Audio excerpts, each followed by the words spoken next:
इस पोस्ट में हम एक भूत की कहानी पढ़ेंगे जिसका नाम है भूत का छलावा रमेश, जो कि मजदूरी का काम करता था। एक दिन वो पास के गांव में मजदूरी के लिए गया। काम खत्म होने के बाद वो शाम के समय अपने घर के लिए चल दिया। पर उस दिन अचानक से बारिश होने के कारण रमेश कुछ देर उसी गांव में रुक गया। फिर जब बारिश बंद हुई तो रमेश वापस अपने घर की तरफ चल दिया, मगर तब तक अंधेरा हो चुका था। जल्दी घर पहुंचने के चक्कर में रमेश ने खेतों के बीच बने रास्ते से जाने का निश्चय किया। काफी समय चलने के बाद रमेश अपने गांव के नजदीक आ चुका था। गांव के में पहुंचने के लिए एक बगीचे से होके जाना पड़ता था। जैसे ही रमेश उस बगीचे में पहुंचा, वैसे ही उसे एक बच्चे के रोने की आवाज सुनाई दी। ये सब उस भूत का छलावा था। रमेश से सोचा, इतनी रात को इस बगीचे में बच्चा कैसे आ सकता है। उसने बच्चे को ढूंढने के लिए इधर उधर देखा पर कोई नहीं दिखा। तब उसे ख्याल आया कि हो सकता है कोई औरत किसी काम से बगीचे में अपने बच्चे को साथ लेके आई होगी, इसलिए वो अपने घर की तरफ चल दिया। पर जैसे जैसे वो आगे बढ़ते जा रहा था, बच्चे के रोने की आवाज उसे और जोरों से सुनाई देने लगी। रमेश ने फिर सोचा, हो सकता है वो औरत किसी परेशानी में फंस गई होगी, मुझे मदद करनी चाहिए। फिर जिधर से आवाज आ रही थी रमेश उधर ही जाने लगा। कुछ दूर पहुंच के उसने देखा एक 6-7 महीने का बच्चा एक पेड़ के नीचे लेटा हुआ है और वही रो रहा है। रमेश तुरंत उस लड़के के पास पहुंचा और जोर जोर से आवाज देने लगा, कौन है यहाँ पे, किसका बच्चा है ये। मगर किसी ने आवाज नहीं दी। ये भूत का छलावा था, इसे रमेश समझ नहीं पाया।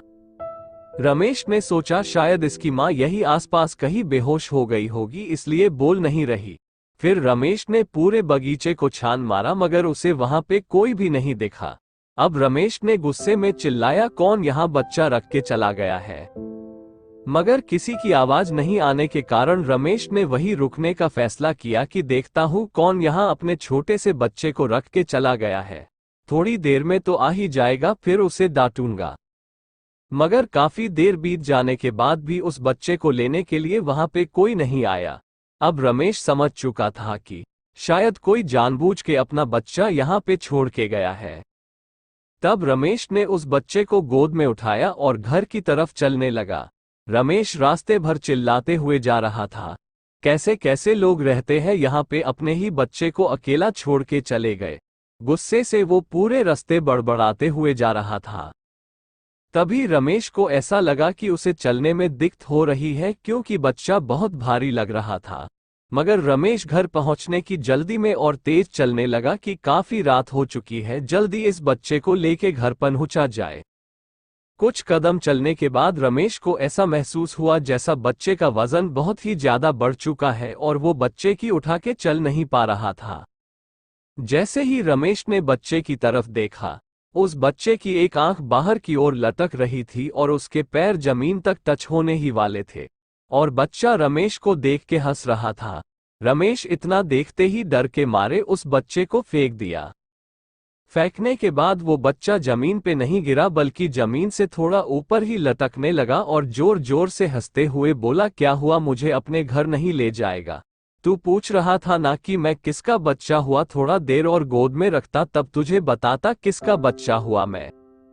इतना सुनते ही रमेश वहां से तुरंत भागने लगा और अपने घर पहुंचा। मगर उसने ये बात किसी को नहीं बताई ताकि घर वाले भी न डर जाए। जैसे तैसे उसने खाना खाया और सोने लगा। अभी रमेश को हल्की नींद लगी ही थी कि फिर घर के बाहर से उस बच्चे के रोने की आवाज आने लगी। रमेश ने डर के मारे उठ गया। धीरे धीरे वो आवाज और तेज होने लगी। उसने अपने घर वालों को जगाया और सबको उस घटना के बारे में बताया। फिर उसने कहा, वो बच्चा अभी भी घर के बाहर रो रहा है।